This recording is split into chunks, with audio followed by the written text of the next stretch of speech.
Et bonjour tout le monde, toute nouvelle préparation d'une partie de jeu de rôle, le village infecté. Attention amis arachnophobes, bien qu'on ne verra pas l'animal, on y verra quelques toiles, et en effet, les joueurs vont devoir donc lors de cette session comprendre pourquoi le village est infecté, les villageois sont malades, ils ont la fièvre, des éruptions cutanées à cause du puits de leur village contaminé. Donc ils vont devoir trouver pourquoi il est contaminé et régler le problème. Ils vont commencer sur le chemin pour se rendre de la guilde des mercenaires jusqu'à la ville. D'habitude, je les aurais fait directement commencer jusqu'à la ville, mais là, je trouve que le chemin peut être intéressant pour mettre un petit peu les choses en contexte. Surtout que, dans mon cas, ce sera une partie pour des nouveaux joueurs. Alors, avant de les mettre directement dans l'action, j'ai envie déjà qu'ils découvrent un petit peu le jeu de rôle, donc avec des descriptions de contexte, avec pourquoi pas un petit peu de RP, mettre quelques personnages, voire un combat ou deux très léger afin de les habituer. C'est sûrement des joueurs qui n'ont même pas touché ne serait-ce qu'une fois au jeu de rôle dans mon cas. Donc c'est pour ça que je vais mettre déjà une petite route un peu tracée pour les guider dans les prémices du JDR avant de les mettre dans l'action. Donc ici, on met simplement une route et je pense mettre voilà que c'est la sortie de la guilde des mercenaires, il y aura de quoi parler avec les gens pour les rassurer peut-être de leur quête, pour voir un petit peu discuter avec des personnages plus expérimentés qui partagent la même guilde.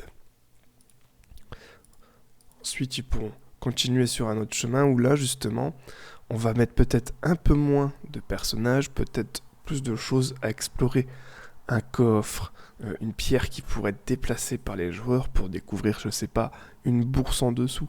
Donc ici, on va vraiment plutôt axer un petit peu sur cette carte au niveau des objets à découvrir, essayer de les faire un peu fouiller. Quand bien même, ce qu'on peut faire, c'est de utiliser cette carte déjà dès le départ comme une transition, puisque juste avant, on va faire beaucoup de RP et on va voir si les joueurs vont plutôt être lents, discuter beaucoup, ou au contraire être un peu rapide, un petit peu aller trop vite, éviter trop d'interactions parce que c'est normal, certains seront débutants dans mon cas, et dans ce cas-là, sur cette carte, on va pouvoir prendre plus de temps. On peut imaginer qu'ici, par exemple, la jouer une ouverture, ça peut être une grotte. On pourrait, voilà, si on a besoin de gagner encore plus de temps, au niveau du rythme de la partie, essayer d'attirer les joueurs vers celle-ci et ajouter des cartes pour essayer d'agrémenter un petit peu la partie. Ensuite donc, un petit combat. Ça, ce sera vraiment les trois phases que je propose à mes joueurs. En général, c'est interaction, découverte, combat, parfois énigme. Pas toujours, parce que une énigme, tout le monde sait ce que c'est. Et c'est vrai que, bon, on n'a pas forcément toujours le temps. Peut-être que j'en mettrai une. En tout cas, ici, les joueurs s'approcheront petit à petit de la ville et découvriront une sorte de champ de bataille avec, vous le voyez, quelques toiles d'araignée, histoire d'un petit peu annoncer la chose aux joueurs, de leur donner quelques indices. Ils vont découvrir, voilà, quelques personnages décédés. Ils vont devoir déjà ici découvrir les choses. Donc, malgré qu'il n'y ait pas tout de suite des énigmes, il y a de quoi trouver des indices. Et on pourra toujours mettre un survivant qui va essayer de leur en donner un petit peu plus d'indices s'ils ont du mal à propos de tout ce massacre. Et puis, il y aura le combat. Donc, moi, j'imagine forcément soit des araignées, soit des prédateurs d'araignées. D'autres animaux qui, justement, chassent les araignées et qui se retrouveraient ici parce qu'il y a eu la présence d'araignées non loin. Ou alors, pour éviter de leur donner trop d'indices, ils sont déjà très dans le bon sens, plutôt que mettre un combat prévu avec des araignées, on va pouvoir mettre littéralement des monstres du type charognard qui vont essayer de grignoter un petit peu, de dévorer les humains qui sont morts au combat. Donc ici une tonne de possibilités en termes d'adversaires à faire affronter à vos joueurs et qui chacun pourront apporter quelque chose de différent pour les aider plus ou moins à comprendre ce qu'il est en train de se passer proche de la ville. Donc ici un combat pour nos joueurs débutants. Ensuite, le village infecté. Donc on a le puits juste ici.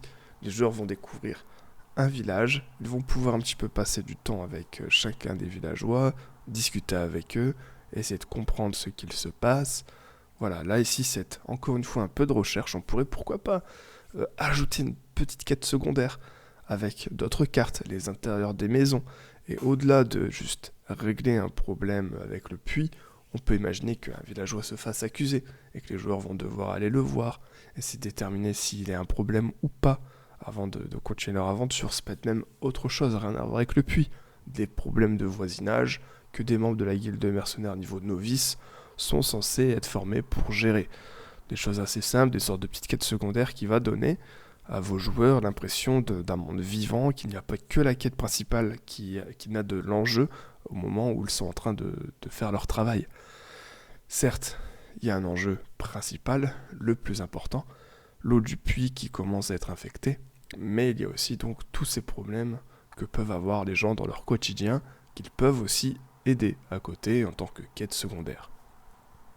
Donc de quoi montrer aussi aux nouveaux joueurs, parce que encore une fois c'est une session prévue pour, que le jeu de rôle, il n'y a pas que la quête principale, mais qu'on peut vraiment y découvrir tout un monde avec aussi d'autres quêtes faisables qu'on peut très bien aussi refuser, qu'on pourrait terminer de telle ou telle façon avec des choix. On imagine ça plutôt en quête secondaire, parce que la quête principale, quand c'est des bas de niveau, enfin quand c'est des débutants, vaut mieux rester assez simple pour pas qu'ils s'égarent trop et se perdent, mais sur les quêtes secondaires, on peut y aller.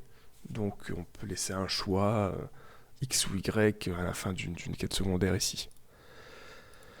Bref, les joueurs vont s'approcher du puits, l'analyser et pouvoir voir que l'eau est tarie et que tout ce qui reste au fond du puits, bon ici je rajoute un petit peu d'eau pour faire que ce soit quand même un puits, mais qu'il y a quand même des soucis, que la part de la chose est assez sec au niveau du fond du puits et surtout que ça résonne qu'il y a de l'espace. Donc les joueurs vont pouvoir se rendre au fond du puits et découvrir une très jolie grotte.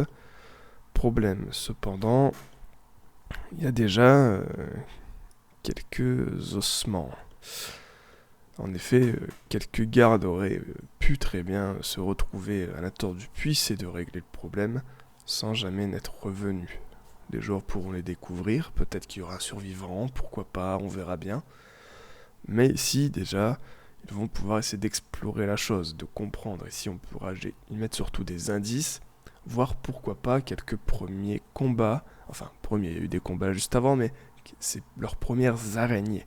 Histoire de comprendre déjà, voilà, il y a des œufs qu'on pourra rajouter aussi sur la carte. Mince, qu'est-ce que c'est? Et là, boum, des araignées, on comprend que si le puits est infecté, c'est parce qu'il y a des œufs d'araignées qui sont mis directement dans le puits et qui vient un petit peu infecter l'eau. Donc il faudra ajouter un petit peu d'eau sur la carte, j'ai pas fini de la travailler.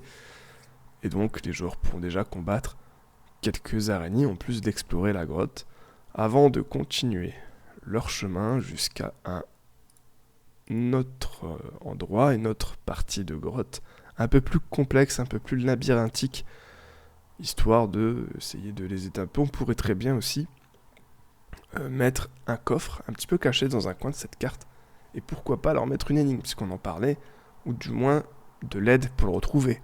Ça peut être très bien plusieurs lignes écrites en disant première à droite, puis deuxième à gauche, puis première à droite. Et avec ça, ils devront essayer de s'aider pour trouver le coffre. Sinon ici, des araignées plus féroces encore, plus grosses, qui vont avoir quelques compétences supplémentaires. Donc voilà, dans leur exploration labyrinthique, croiser des adversaires, croiser des récompenses. Pourquoi pas un survivant pour les aider encore une fois? C'est vous qui voyez. Avant de se trouver ici, dans une salle un peu plus grande, où ils vont devoir trouver une solution pour, par exemple, brûler la toile. Donc, peut-être qu'ils ont des sorts de magie, de feu, qui pourraient très simplement utiliser. Ça, c'est typiquement le truc pour débutants où on leur met un problème très simple à résoudre. Une toile, comment on fait pour la gérer? Ok, le feu. Ça va venir presque instinctivement, mais c'est aussi une façon très simple de montrer aux joueurs que leur environnement peut être utilisé. Ici, pour brûler une toile et libérer un accès. S'ils n'ont pas de feu, ils vont bien devoir trouver une autre solution. Parce qu'une fois qu'ils ont compris qu'ils peuvent brûler la toile, ils ont compris qu'il y a un accès derrière. Et s'ils peuvent pas la brûler parce qu'ils n'ont rien, ils n'ont pas de torche, ils n'ont pas de magie, ils vont devoir trouver une autre solution, essayer de couper, essayer d'user d'autres choses, et ça va leur permettre justement d'essayer d'imaginer plusieurs solutions annexes pour résoudre un même problème. Ce panel de choix qui peut déjà montrer aux joueurs débutants une autre facette du JDR.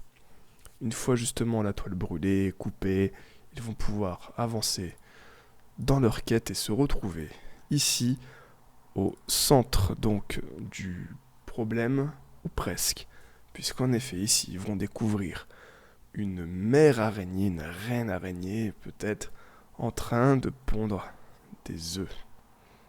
Et ils vont donc devoir faire leur premier combat de boss. On peut imaginer qu'ils vont avoir besoin peut-être de feu. On imagine pourquoi pas un combat un peu stratégique pour les initier à des combats un peu plus difficiles. Le feu pourrait par exemple permettre de faire brûler les œufs. Sinon, il y a des araignées en plus faibles certes, qui pourraient éclore et s'attaquer à eux. En plus toujours de la boss araignée qui viendrait leur proposer déjà du challenge, de par le fait qu'elle va survivre un peu plus longtemps, en étant un peu plus tanky au niveau des points de vie, mais aussi au niveau des compétences. Elle pourrait lancer une toile pour les bloquer un petit peu, elle pourrait les empoisonner. Donc voilà, un combat de boss pour bien finir la partie. Les joueurs qui vont pouvoir donc combattre l'araignée, la vaincre, et pourquoi pas, pour aller plus loin, et donner suite à cette partie, et c'est ce que je vais faire, parce que moi cette partie va se composer en fait, finalement, en 3 sessions, mais avec des joueurs différents. Les novices de la guilde qui viennent de découvrir le problème du puits, qui vont le régler, qui vont pourquoi pas aller un peu plus loin, en s'enfonçant dans ce chemin pour découvrir autre chose. Dans ce cas-là, ce serait une forêt, avec une bête plus loin, qui s'enfuit, quelque chose de plus grand, de plus dangereux, qui guetterait le village. Ou des joueurs qui pourraient rapporter ça à la guilde, pour qu'une deuxième équipe, un peu plus expérimentée, puisque en tant que novice pourrait peut-être pas faire face à ce monstre, vont aller dans cet endroit. Ça peut être une forêt, ça pourrait être ce passage de une forêt, avec les vétérans de la guilde un peu plus expérimentés, qui iraient explorer la forêt, qui découvriraient d'autres choses, et ainsi de suite. Donc j'espère que cette préparation de partie vous aura inspiré. Quelque chose d'assez simple, un village avec un problème au niveau de leur puits. C'est assez classique, mais ça évite de commencer dans une taverne très simplement. Et ça donne déjà facilement de quoi faire jouer des débutants au jeu de rôle. Donc je vous souhaite une excellente journée. Si vous avez envie, vous aussi, de jouer à quelques parties de jeux de rôle, je propose des parties par contre à tout niveau, débutants, vétérans et expérimentés, sur mon Discord. Donc n'hésitez pas à nous rejoindre, c'est dans la description. Et moi je vous souhaite une excellente journée. À très bientôt.